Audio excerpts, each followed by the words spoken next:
The UK is tough. Where great hospitality defines the European mainland, a leap over the channel changes everything. You're lucky to get a discount on drinks, let alone any meals or accommodation. And there's this endless stream of bands charging through on any given night. Why would anyone care about yours? Though a caring DIY community does exist, it's hard to find. It's dwarfed by the UK music industry, which is a magnet for artists looking to make it. The number of bands here is overwhelming. It's saturated and it's difficult to get any attention. The key thing is the expectations of the bands when they tour. If they come over and just like, alright, maybe a bit of gas money if we're lucky, but a couple of beers, some good people, maybe a bit of a feed, that would be great.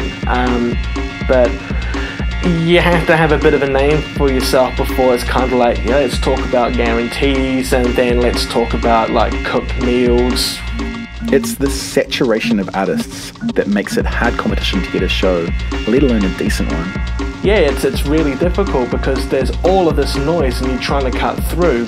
I think we knew exactly what we were coming for, like in terms of we weren't expecting to like come over here and become some big band, and we knew that there's loads of other bands over here, but I think there's a lot of, it could be like 5,000 bands in London, but it's like there's only like 100, I guess, that you hear about or want to check out, or you know.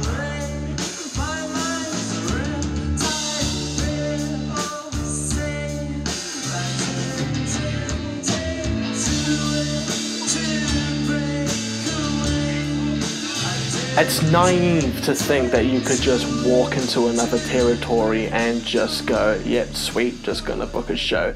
It's not like the touring circuit back in New Zealand of Auckland, Wellington, Christchurch, Dunedin. You just gotta do so much groundwork and so much homework.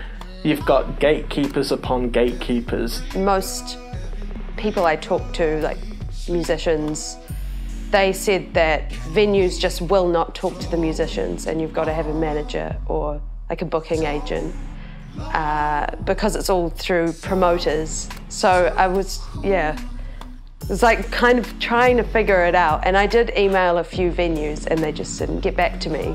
Yeah, I think it would be a big challenge to do it by yourself.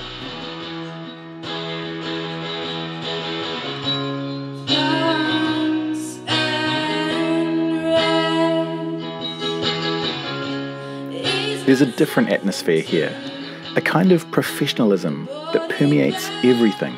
Here bands can still sell a truckload of records, so with the carrot dangling, everybody takes it a bit more seriously.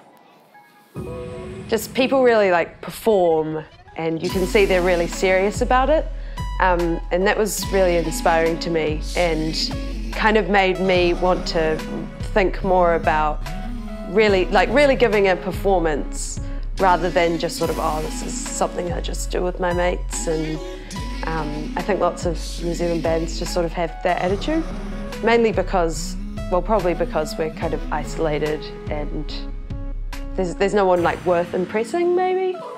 Yeah, I guess the fact that just over here there's so much, the music industry is a lot bigger than it is in New Zealand, and it's like, I suppose there's more people willing to like jump on the bandwagon of a new band or whatever and work for them. But I suppose in New Zealand that's not even you don't even really think about that when you start a band, because you're more, I guess, thinking about playing a show and you know, and that's like the main thing. But I guess some bands over here won't play a show until they know that they've got a booking agent, or you know. If you're expecting to come over here and you've headlined the King's Arms or stuff like that once or twice, and by that I mean that you've popped all your friends on the door to pack it out, it's gonna be a damn sight harder trying to make that noise over here and getting that same kind of recognition. Probably be lucky if they just toss you a beer. Probably even luckier if they even reply to your email.